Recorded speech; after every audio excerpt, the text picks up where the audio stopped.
we are on the verge of an imminent threat. When we came back to that point, there were 7 bodies.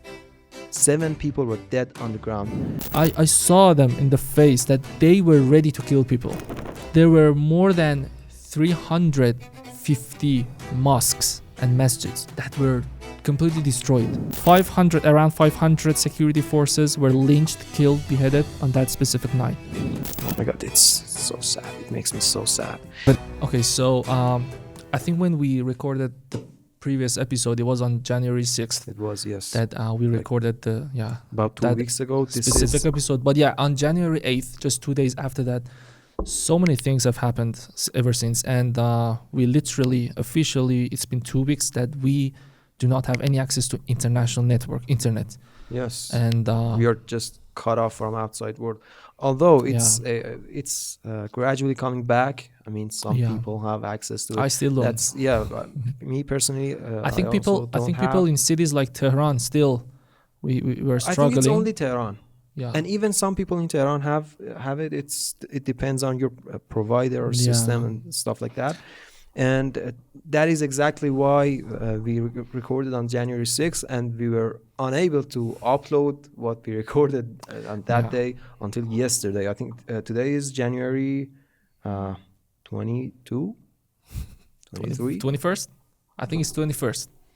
It's 22nd. 22nd. It's been 2 weeks. I thought it was Wednesday. It is Wednesday. Yeah, it's time January flies. 22nd. And we don't know that if we can upload this one also. Cause I still think because we are on the verge of an imminent threat from our country just being invaded. I don't know if we could get the chance to just publish this one. I don't know. Exactly. Yeah, maybe another drama is just going to happen. We don't have access to any of our friends outside Iran to just let them know that you're alive. I've lost so many connections so far. So let's talk about it. Let's just get right into the topic of this one. What just happened? What really happened? Because it's just, as I always say this, I just said it to you, that it's like we always had this motto that Iran is not for the beginners. But this series of events that just happened, and so many people lost their lives, so many things just happened. It's just unbelievable. But it just proved one more time to me personally that Iran is not for beginners. Oh, yes. So let's just start talking about it. What happened, especially on the 8th and 9th, January 8th and January 9th. What happened? You know what? Just thinking about talking about it makes me sad. I mean, we were supposed to be a podcast which we are like funny and stuff, and we try, but this is not a funny time. It's really, my heart is filled with sadness. It just hurts. It might not be bad to take a quick look at what we talked about in our two previous episodes. We talked about the history of the protests in Iran, and then in the next episode, which until now we haven't been able to upload it. We hope that we can in like today, tomorrow, I don't know. We talked about what got us here to up to that point before January 8th. And those events. And we talked about the 12-day war and the snapback and the economic pressures. We talked about what happened. We talked about the campaign to just put pressure on the Iranian society and the Iranian government and to mess everything up. And we stated so very well that the Iranian people are pissed off all the time because of some we said that Iranians are stuff. angry. Yes, we did. So if you haven't seen it, I recommend it. I think it gives you I hope it just we will be able to just upload it, put pressure on the Iranian. So we talked about all those basic things, and at the end of our previous episode, we talked about the future, and we said that we know there is more coming up. there is more tension. There is probably going to be some uh, armed movements and stuff, and also an imminent military attack by the United States on Yeah. Iran. And you know, it almost happened.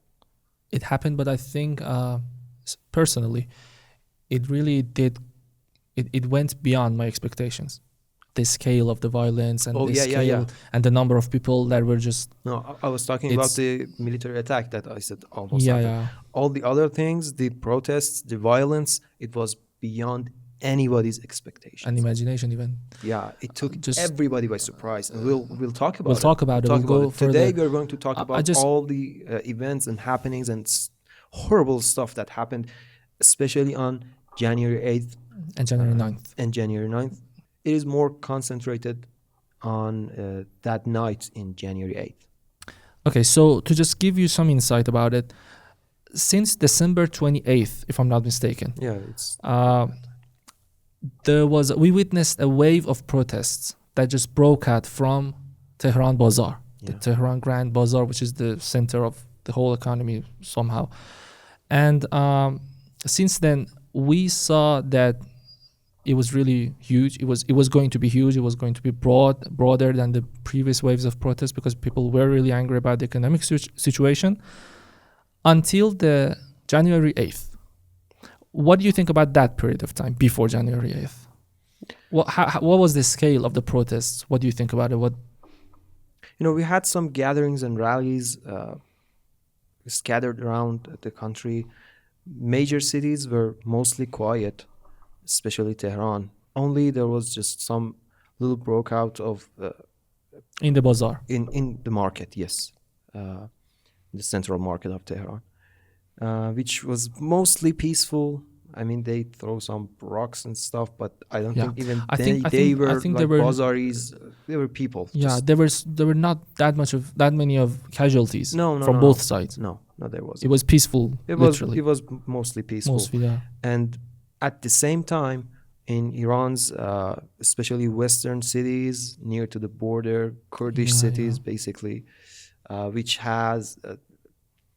have the most troubled economy, let's say, and the least quality of life in Iran, there was some violence and some armed Yeah. movements.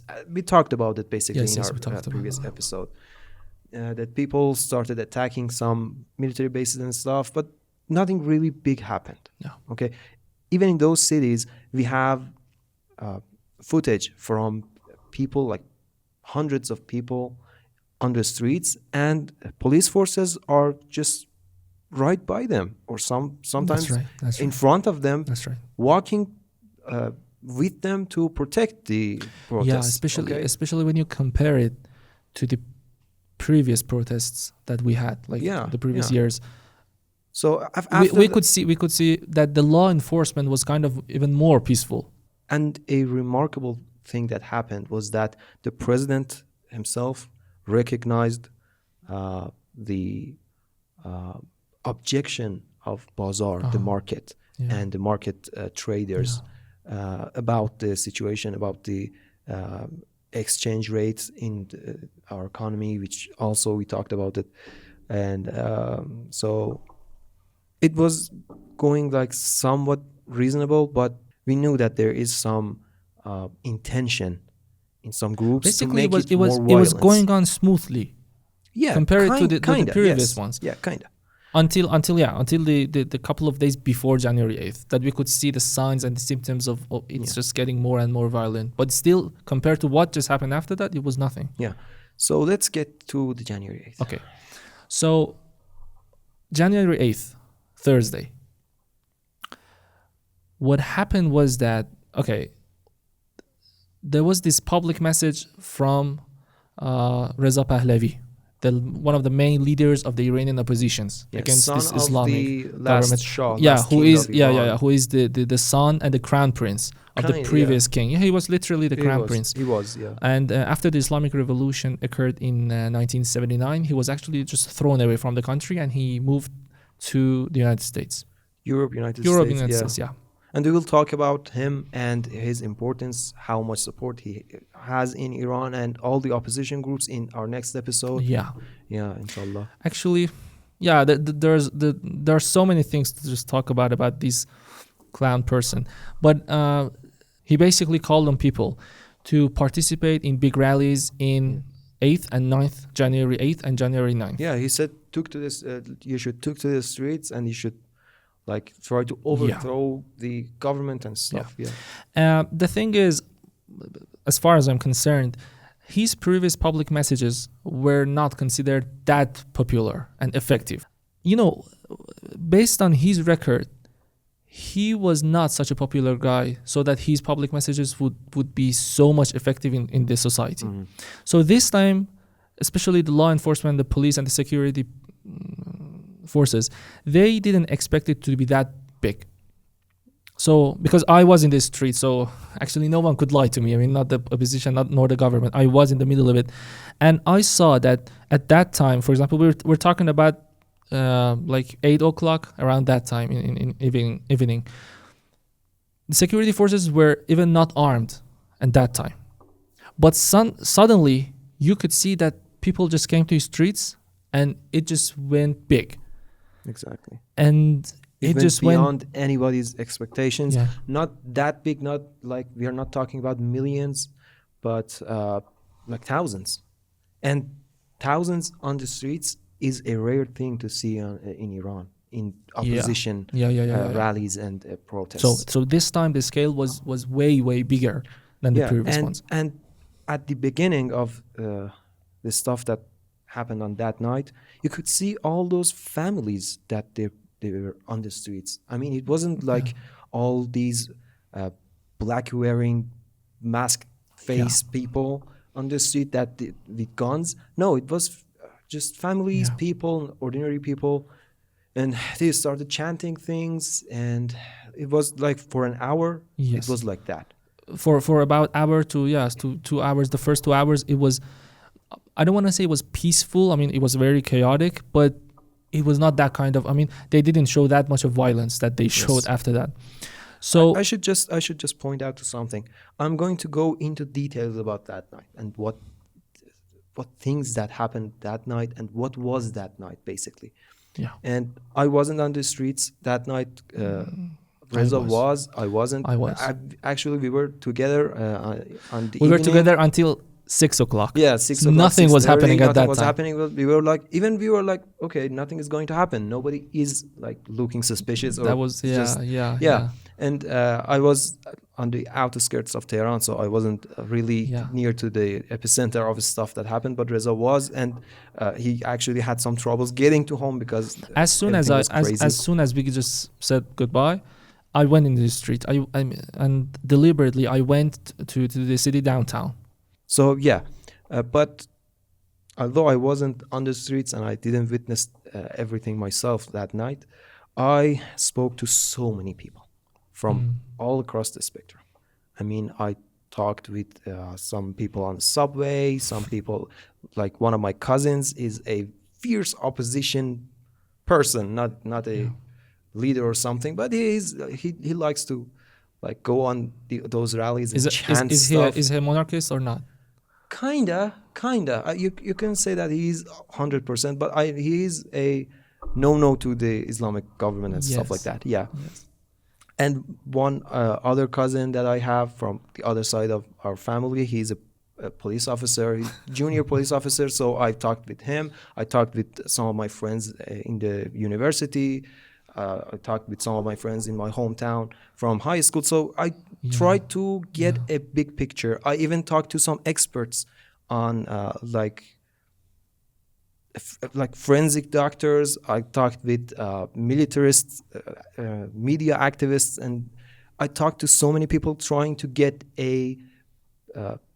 get the right picture, basically, to see what actually happened. So what was the picture that they draw for you? About that we'll get into it. Yeah. But I just want to know your story from on the streets that night. Yeah, and then we'll get to the analytics. It was hell, man. It was hell. So, basically that night I just went from all. I was in all parts of the city. I was in the east, I was in the center, downtown, and also I was in the west. Yeah. And I just witnessed so many kind of epicenters of this protest that just broke out in that night. And okay, so as soon as we just said goodbye, we were in the east side of Tehran. I went deliberately to downtown. When I reached downtown, because in under such circumstances, you always see there are so many, a huge number of police officers are present in that, for example, special kind of city streets or squares. Even When there is no protest, no process or no call for the protest. Especially after the war. Exactly. Especially after the war. That's The 12-day war. That is where all the important and sensitive government stuff are Exactly. there. Governmental buildings and all this stuff. Institutions are all on. So I just went into that space, and I saw that huge masses of people were just walking in that streets, and there were On the sidewalks. literally there were no police officer in that street. I mean, Iranians know the Valias street. Always there are police officers, but in that specific night there were no even one single police officer. So I was shocked. I was like, what is happening there? And the crowd was just, it was it was just the number of people that I saw there. I couldn't compare it to the previous protests. So it was huge. So when I reached that point where it was near my house, there were thousands of people just chanting special kind of mottos that we will talk about it. And there were no police officers there, it was exactly like what I just saw in downtown. Huge, massive number of people, and still there's no law enforcement, security officers or forces whatsoever. And it was chaotic. They started burning, the buses, burning anything that they tried to destroy, anything that was just near. So I was there for around 2 hours. I was in the middle of it, and it was pure chaos. It's just unbelievable. Just imagine thousands of angry people who are 100% anti-government. It was riots, and there were no security officers. What happened was that they basically, after 2 hours, they started attacking and trying to destroy anything that was near them. It was unbelievable to me. It was kind of weird to me that, for example, they started, it's interesting. They literally stole a public bus, and they just took it into the middle of the crowd. And at first they just broke the glasses, and then they just burned down the whole bus. I was like, that is something, maybe because my environment that I live in, it's not that kind of it's a peaceful environment, but it was my first time to witness such a thing. There is no police station over there. There is no military base. There is no. It's always a civilian part of it. Yeah, it's always a civilian part of it. And the thing is, even after that, it's been like 2 to 3 hours after it just started. There were no police officers still being sent and dispatched to that specific part of the city. Yeah. Later on, I just realized why. The reason that you just talked about it. The reason was that police didn't expect it to be that huge. So the number of people, the number of security officers and the security forces that were present in the streets were not that much. So they were actually busy with most important parts of the city, downtown, the south of the city, and all this stuff. And literally there were no police just being sent to that specific part of the city that I was. And the thing is, when I was in the middle of it, the only thing that I was thinking about, I was just looking into the sky. I was waiting for the Americans to just bomb.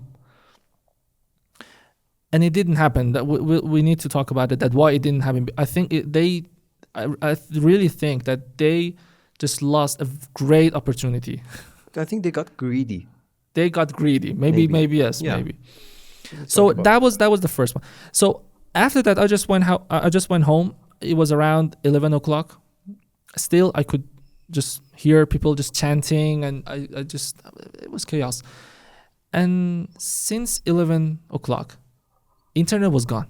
suddenly all our connection, was all our access shut was down just like shut down. at 9:30 or Yes, even mobile 10 p.m. network to Yes, some places. everything. Everything was just suddenly shut down. It was that specific moment that I realized that it's like the country has just entered a wave of something like a civil war. Yes. Because that was not normal to just, to shut off everything, every kind of communication. You couldn't even call anyone. We didn't have something like that. You Yeah. couldn't send an SMS, nothing. So I Nothing didn't have worked. any news from other places. I just realized that because of this act that was shutting off the whole internet, big Something things are happening. big is Something happening is down big. there. Yeah, Yeah. unprecedented is happening. And so it was basically my experience of that night, especially. I mean, my experience was not that kind of a violent kind of. It was chaos, but no one was killed in front of me. But then I realized that there were so many people being killed. I mean, I don't know if we could talk about the numbers right now. I don't know, but We'll get to the numbers. it We'll was get just to the numbers. Yeah. So what do you think about what was your experience based on what you just I talked didn't really about? had a real experience. I was just at a relative's home, and I was like, okay, why did the internet go out? What is happening? So there were no chanting. No, nothing. You could not Nothing. hear anything. Nothing was going on. What a peaceful environment. Yeah, it was far from the city center, and there was some other reasons that why that neighborhood it was not involved in all these, but we're not going to get into that. But anyway, what was interesting for me on that night and what I found out about that night was that in some protests and movements and like revolutions and stuff and even civil wars, there's a curve in how much violence is being inflicted onto the society, into the security forces, how much violent is the movement, okay? And it usually has a normal curve, okay? It follows a normal trajectory. I mean, it starts and it gets more violent and more and more and more. They call it this kind of cycle of violence between the security forces and the protesters. It's kind of normal. Yeah, you could see that, okay, some people are getting armed, on the cities further from the center, from the borders. For example, after 2 weeks, 3 weeks of... 2 weeks, 3 weeks, a year even. I mean, look at what happened in Syria, okay? It was a perfect example. But what happened in Tehran was not a trajectory and curve like that. It was exponential kind of trajectory. Yeah, it was a peak. It was a huge peak. Nobody did expect that kind of violence to break out in every city. So this shows that there's something fishy about this stuff. All this violence. Okay, I get the protests. I get people being angry. We talked about it. I even get people responding to the call of Reza Pahlavi and coming to the streets. Those families, those people. But that kind of violence, which we haven't seen such thing in I don't know, 15 years, 16 years. 15, 16 years, 1500 years. I mean, we haven't seen such violence inside Iran for after the Mughals invasion. It was huge. It was very weird. It was really huge. I mean, the thing is, when you think about it, then I think it really turned out to be true. What I'm going to say is that what happened on Thursday, it was not just a wave of protest and a wave of responding to a public message from an opposition leader. It was kind of an orchestrated operation that just happened on that day. Yeah, I want to get to that. I will get to that later. But I just first want to sort out all the evidence of that claim. Okay? Okay. Yeah. So first, the peak in violence, unnormal. The second is the similar tactics that were used on the streets that night in a 4 hours period. You mean similar tactics between the leaders of the crowds in different cities? Yeah, between the crowds, between the rioters, you could say, and people who were leading them to do stuff. Okay. I mean, they tried to block every road that they could. Okay. And even in some cities like your hometown, Shiraz, the protests happen in one street. Yes, they changed their... which is not a main street in the city. Yeah. But they changed it to the beltway of the The city beltway, to yeah. block all the movement, to Basically to the make whole city, something, yeah. yes, to block the whole city's traffic. So uh, and they try to do this in all the cities, and especially around the uh, city centers where Yeah, the sensitive downtowns, yeah. stuff are there. Why is that? That's the reason that security forces weren't at your neighborhood. They could They were not get busy. there. They Yes, couldn't get yes, there if even if they wanted to. yes. All the streets were blocked, and also help couldn't get there. Ambulances couldn't get there. They literally destroyed. I think I don't have the numbers right now. I think it was dozens of ambulances Oh yeah, that and were fire trucks and fire trucks. and fire trucks. So it's really tricky to me that, you know, the thing is, I think one of the other reasons, I mean, because you said that it's like everything was kind of, they were using similar tactics in different cities.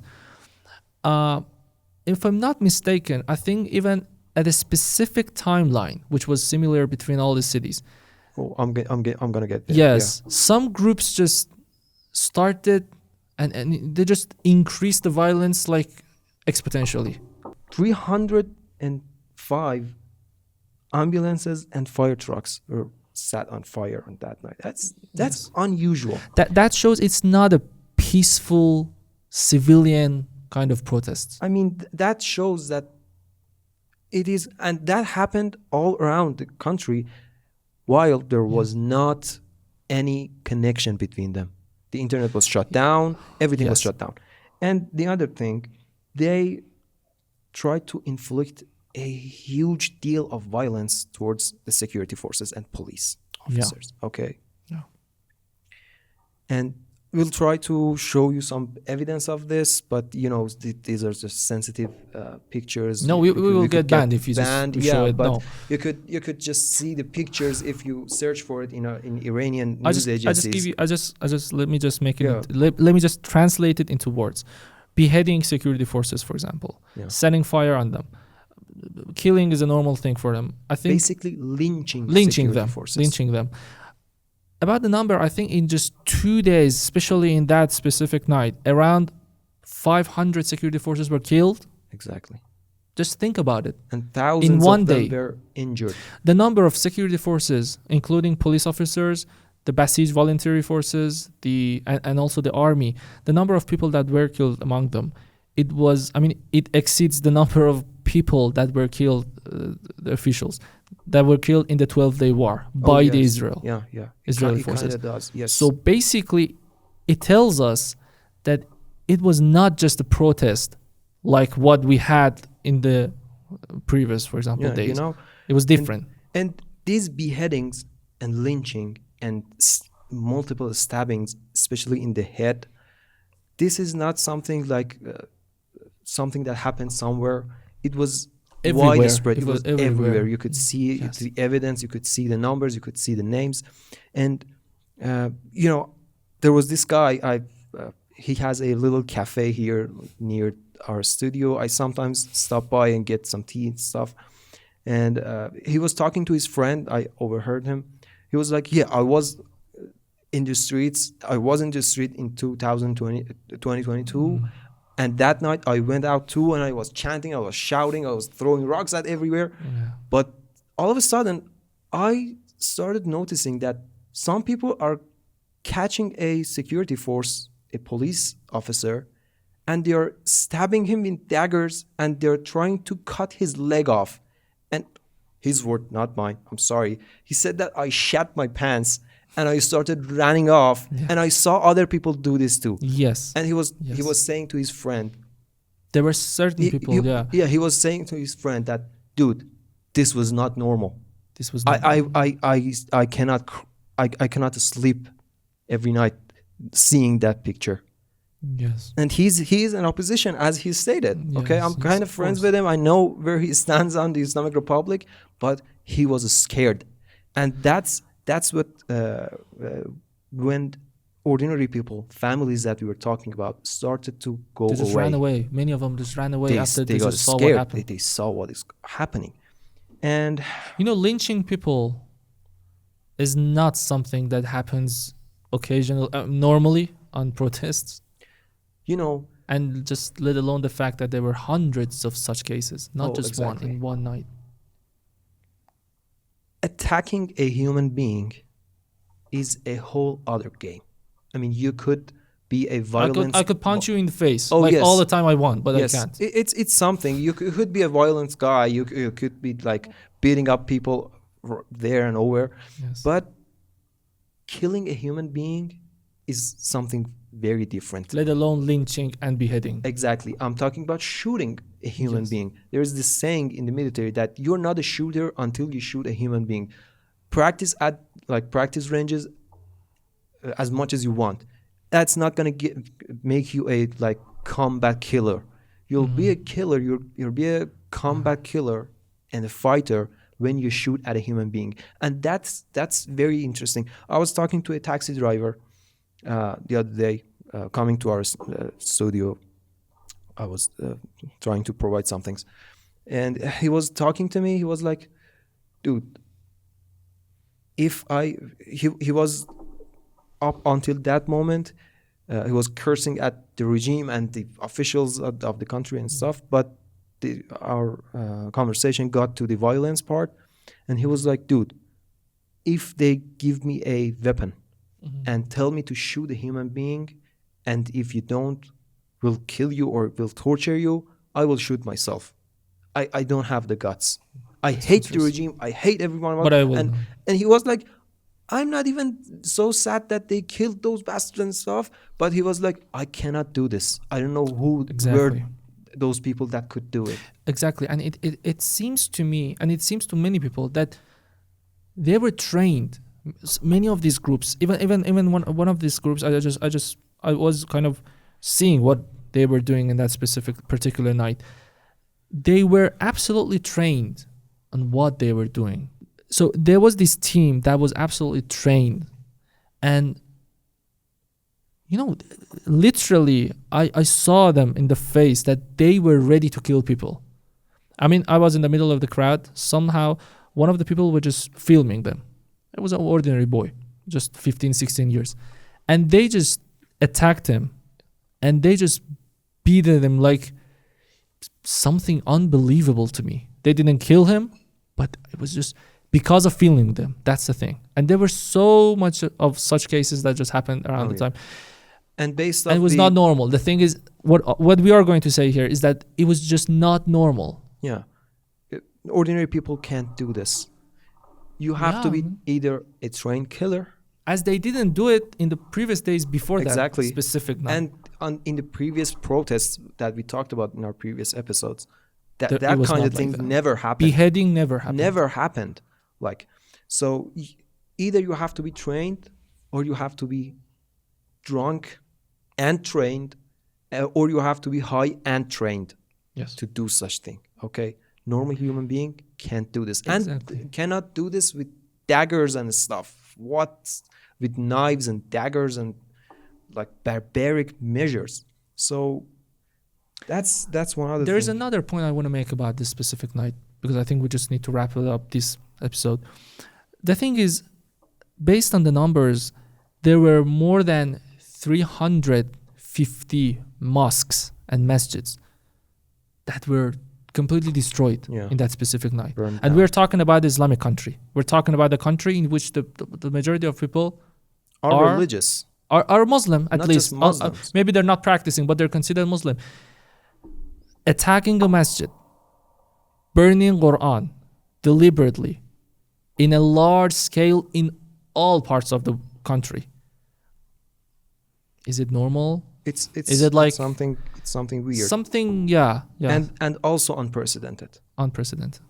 I mean, burning a mosque I happened once in 2009, and people took to the streets Yes. crazy. What are you doing? And You're the burning down thing mosques. the thing is, I think it was a huge mistake On their part, yeah. if I was on their side. I mean, if you really want to make a revolution in the country, are you really going to just burn the places of worship? Yeah. So I really don't understand this yeah. part. But So- it happened. So it was absolutely kind of an anti-Islamic sign, any signs of Islam. They tried to just destroy it. yeah. We need to talk even about did- it. on one instance, They attacked a bookstore and they took out all the Not religious just, books yeah. and they burned them down. Let alone the fact that I think it was it was dozens of bookstores Libraries and bookstores, libraries, and yeah. they just burned it. I don't know, like this is something interesting to me. So yeah, and the most important part of stuff that happened that night. This is where everything starts to make sense. At a specific time, like 9 p.m. to 9:30 p.m., those riot leaders started leading people towards military bases and security bases Yeah, where there is armory, where there is there's weaponry. there's army protecting, for example, those places. They started doing this, and the That deal was with when, yes, exactly.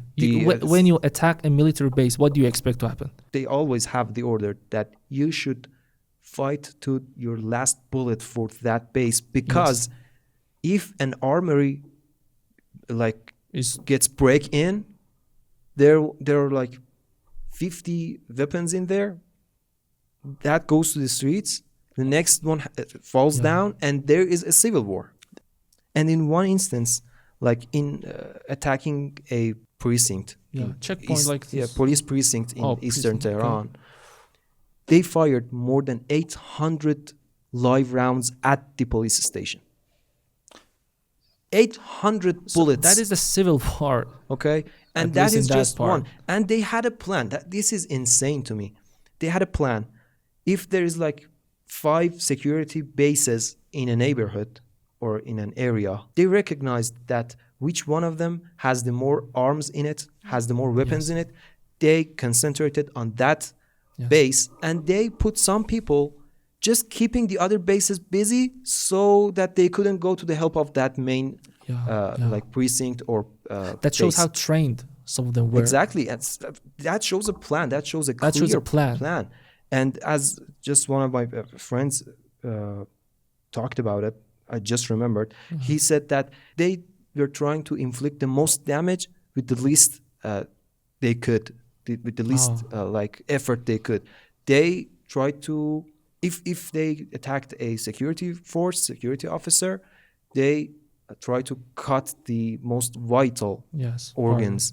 Or just doing a headshot. A headshot or a main vein of him, like cut it or like stab him in the head. They knew how to kill people. Exactly. They just wanted to kill, for sure. Exactly. Yeah. So that's another thing. And also in both Tehran and also other provinces of Iran, they centered their attacks on the headquarters of the province administration, the governor's headquarters. Okay, so that they could say that this province has fallen, as Donald Trump claimed about Mashhad. And Mashhad was a big example of that because it got so messed up, so bad. I mean, the army had to intervene and save that building, and that resulted in some. Let's be straightforward here. When you say they were trying to attack that specific building, an army went in and they controlled the situation. Controlling the situation, when you're talking about a conflict between army and people, it literally means a war. Exactly, because the army in Iran is not even trained for coming into the city. Exactly. It's not their mission. Okay, and the number of casualties, there's so many people that were being killed, especially in Mashhad in that specific night. They were the people that tried to just attack those buildings. And by the way, those buildings, because they have security forces in them, they have armory too. Yes, of course. They have armory too. I mean, they always say that if you want to conquer a country, you need to conquer first. You need to capture the capital. So that building is like the capital of the city. Of the province, so if you conquer it, the province, the province is just out. Exactly. So and just something is that this very idea to attack those buildings and conquer those buildings, I don't know, they were so delusional that they thought that they could do it.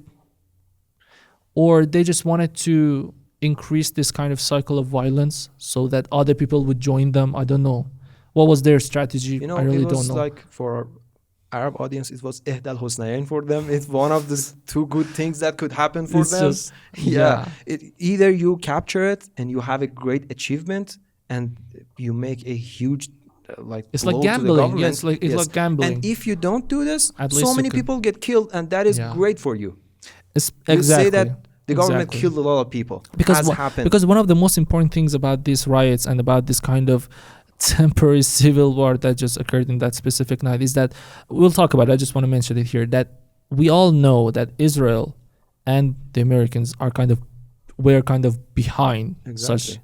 trained kind of activities. And they were not shy about it. We talked about it in our yeah. previous episode. Like Mike Mike Pompeo says yes. that. The Minister of Historic Heritage or something in Yeah. Israel says that. Pompeo was the previous director of CIA and Yeah. also the Secretary of State of the first administration of Trump. He tweeted that it was something like that. Salute to every Iranian protesters. Happy New Year. Happy New Year to every Iranian protesters and the Mossad agents Walking beside. along them, walking the streets. I think it was a strategic mistake from them because Yeah. they still, it seems to me that they still don't understand that how ordinary people hate when it comes to Israel and Mossad Exactly. mentioning. But it also shows that there were kind of a series of already planned terrorist attacks, terrorist kind of operations that just happened that night. Look, the government has so many problems, and the government has just experienced, I mean the whole country, especially the government we're talking about, experienced a 12-day war with Israel and the Americans. So it makes sense, it makes clear sense that they didn't want this violence to just go up like that. So they tried their best not to kill people until to them it was inevitable, based on what you Exactly. just said. That's my next point. There is this point about these 50 people groups. Like there were just four or five leaders and 4 to 5 leaders in each group, which were most trained, most paid also, and they were like age-wise they were 35 to 45 something their age. Right. And also there were like 45 people around them, their like boots on the ground, Yeah, which were like 15 to 25 years old. exactly. So that's one other thing. And the most important point about that night is that the security forces on the streets, not in the military bases, on the streets, they were not armed. And this is what, they were not even there. I mean, They're not even there. I wasn't there. There was I no asked- police officer. I asked my cousin and I asked some of my friends whose father is a police officer. And they said that, yeah, they got called for their duty for their station at 10 p.m. They thought that these protesters are like akin to what they just had experienced in the previous waves of protests. But it was exactly. not like that. It was something really unprecedented and new. I really want our viewers to just think about it for a second. Imagine it's in your environment in one night, or let's say in 2 nights at most, because the first night was the main one. Around 500 security forces of yours got killed. What would you do after that? I mean, this is a really important question because I know how they're just trying to portray it in the media, that they try to portray it as if they were kind of absolutely civil protests, and all of a sudden the security forces just open fire at them and just killing thousands of people. They just, I don't know the numbers. Like they're I think we don't have internet, unfortunately, but I've heard that they say in international kind of outlets that there is a kind of a mass murder of genocide is happening here. You know, the word genocide, we just know Israel with that word, but they want to clearly, they just want to also label. Yeah, But it is not like that. So we're talking about a first day of a civil war that were about to happen. It didn't happen so far, but it just came at a very, very high price for everyone. And so all the most armed security forces on the street that night, they carried shotguns with rubber bullets, which is a well-known weapon for combating riots Yeah. everywhere around the world, like from in the United States, in Europe. They use rubber bullets, which is unable to penetrate the body. It is like design. It could break your arm, but it's not designed to penetrate the body, so it cannot kill basically. Yeah. Very rare instances that this could. Unless it's like some specific places Yeah. of an organs like eyes or something. Exactly. Just eyes Yeah. can.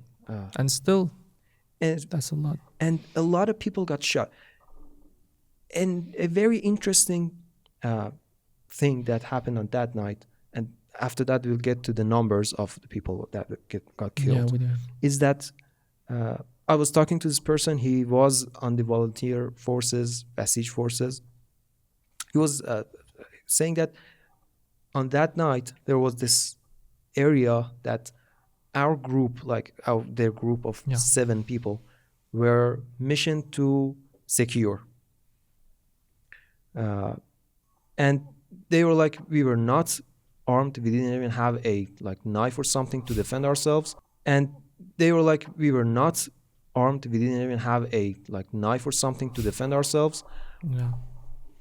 And rioters got 3 of us, and they lynched them in front of our eyes. We couldn't do anything. We called on the group that were missioned to secure another area alongside us. They couldn't get here because they were busy with their crowd. So they just stood down and watched it happen.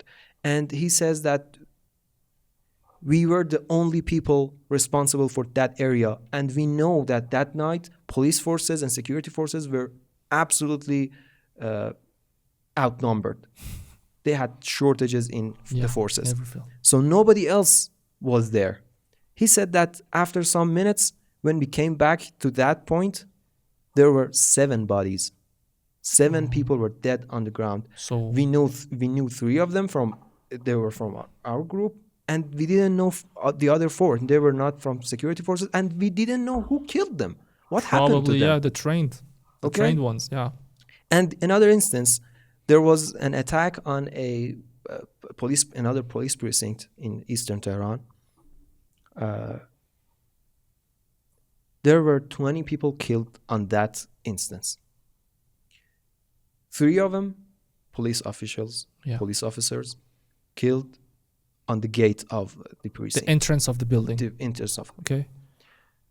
And then there were 5 people got through the gate and came to the yard of the precinct, and security forces shot them down, and they were killed, and it's filmed and they documented it. So it's 8 people.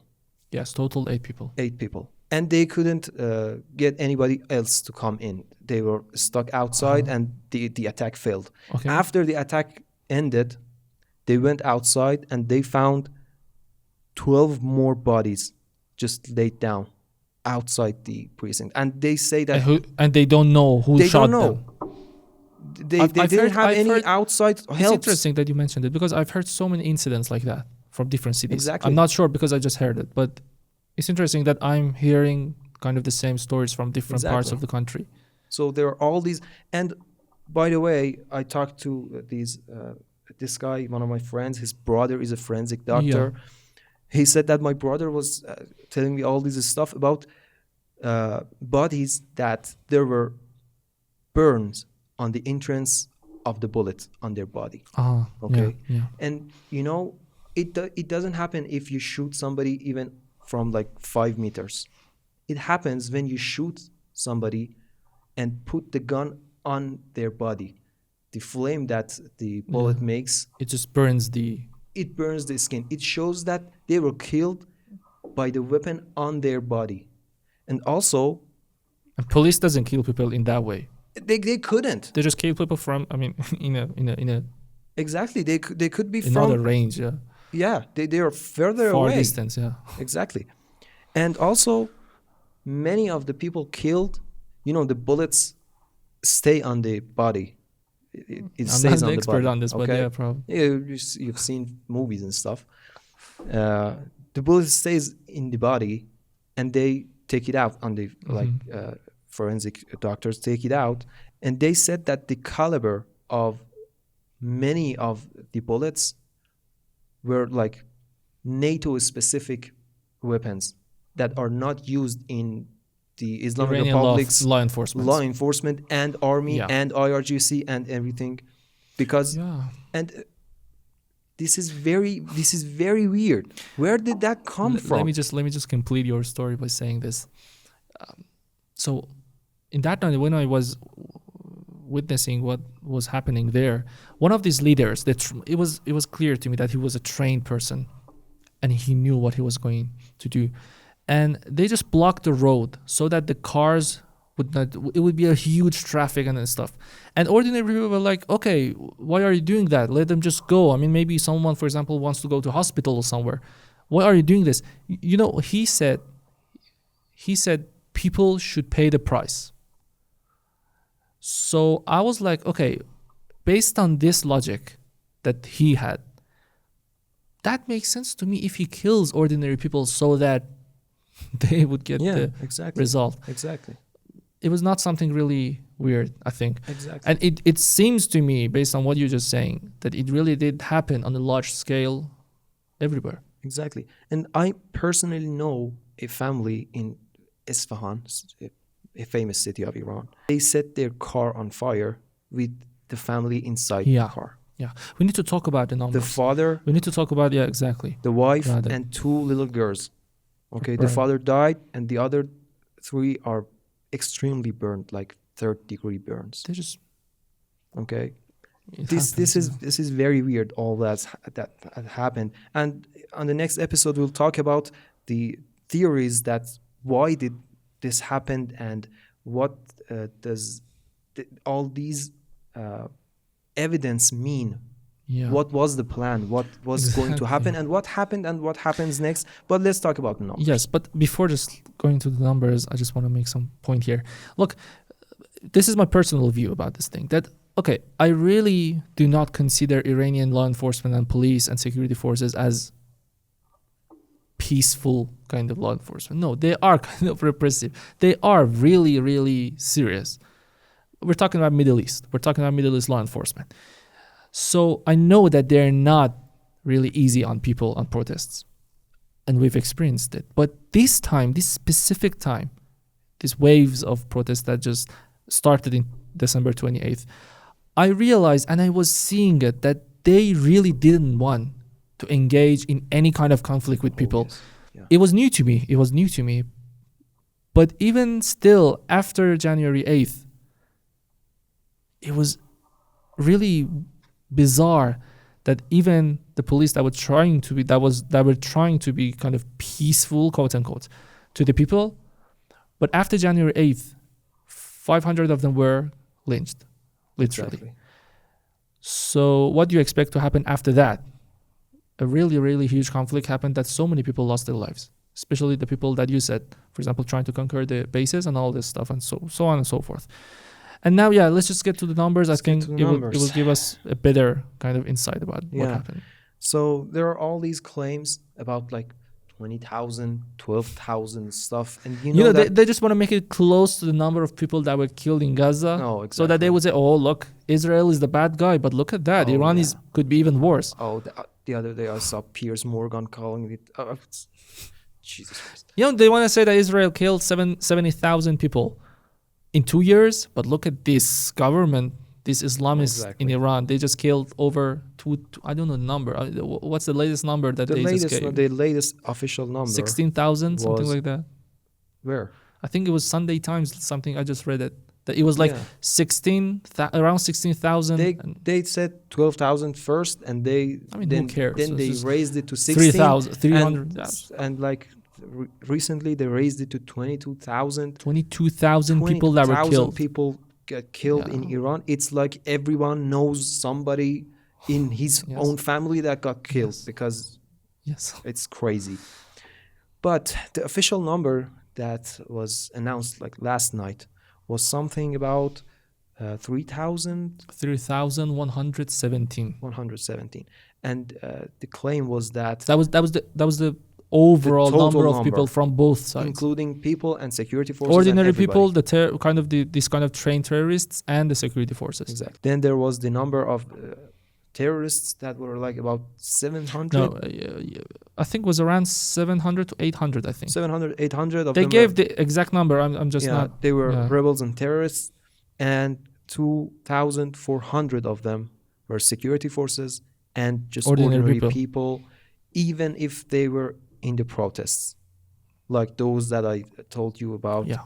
like behind the gates of the precinct and stuff like that, all of them. So that's the number. And based on what I heard from my friends, both on opposition and in security forces and everywhere, I think that kind of makes sense. That number makes sense. It could be like a little bit here or there, but it makes sense overall. I think that's the number. And that is insanely high. I mean, the most violent protest that we had in this country in like 40 years was 2020, at the beginning of 2020, which had 260. It was in the last days of 2019. 2019. Yeah. Oh, exactly, 2019. It was like 260 people. And even in that time, they said, I mean, the media, they said 1, it was 1,500. Yeah. Exactly. So when you, in proportion to this number, right now it makes sense. If it was around 3,000 or 4,000, they would say it was 22,000. Exactly. So, and that's about the number.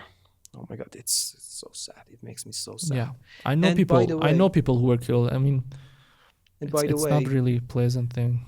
Just all the attacks on the security bases, precincts, like Basij bases, they all failed.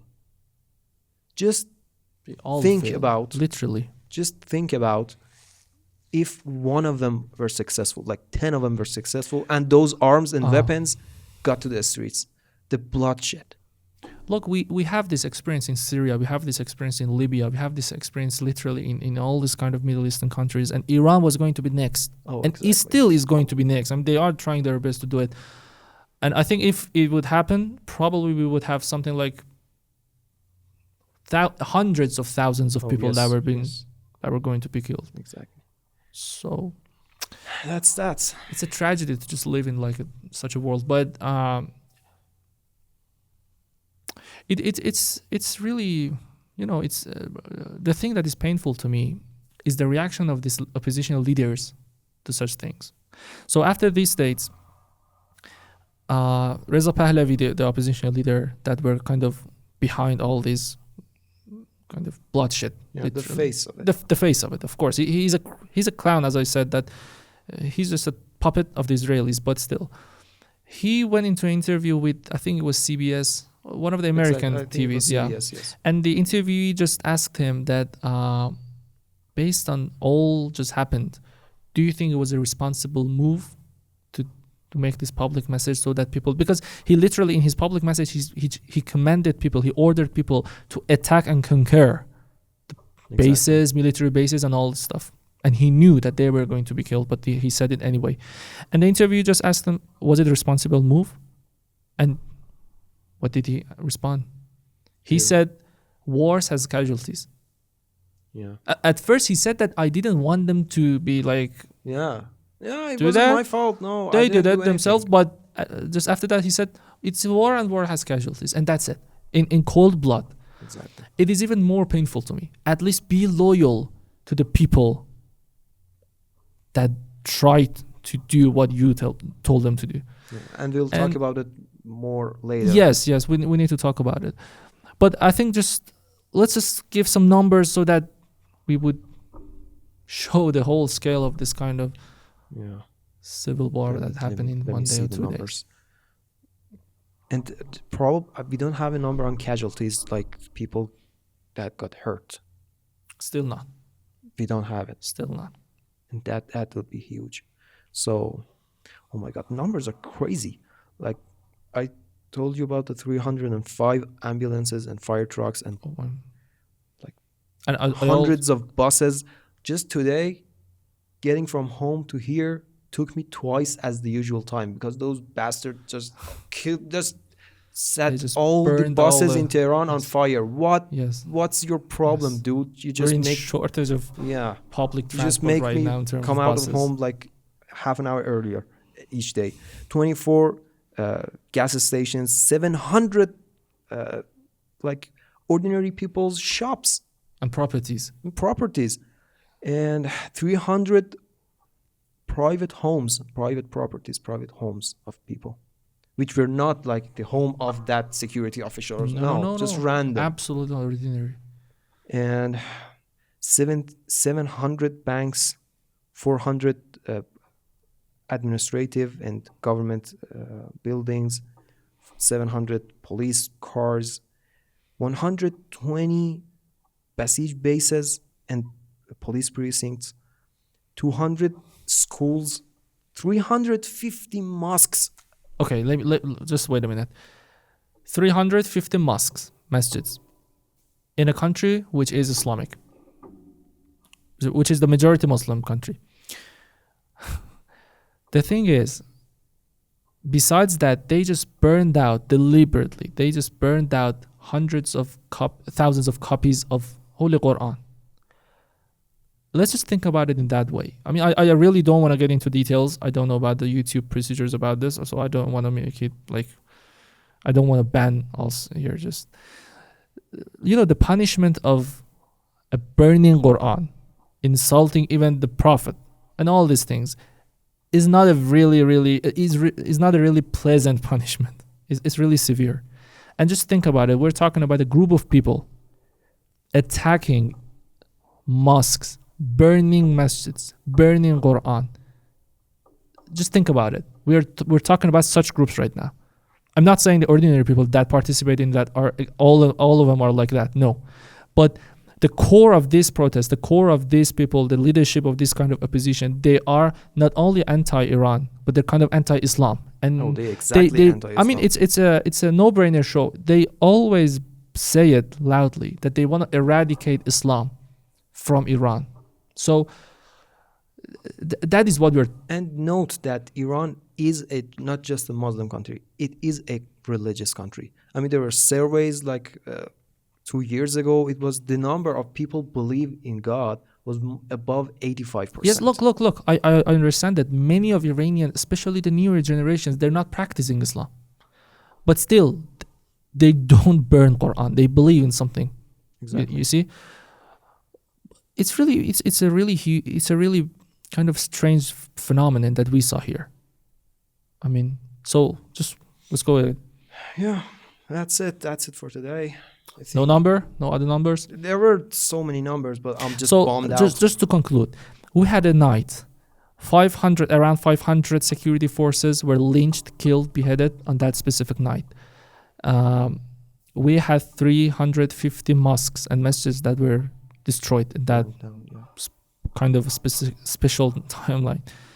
At the same time, we had the security forces defending kind of the military bases and all this stuff, and at the same time just getting engaged in kind of a conflict and kind of civil war with the people, with the protesters, that just brought so many casualties to this conflict.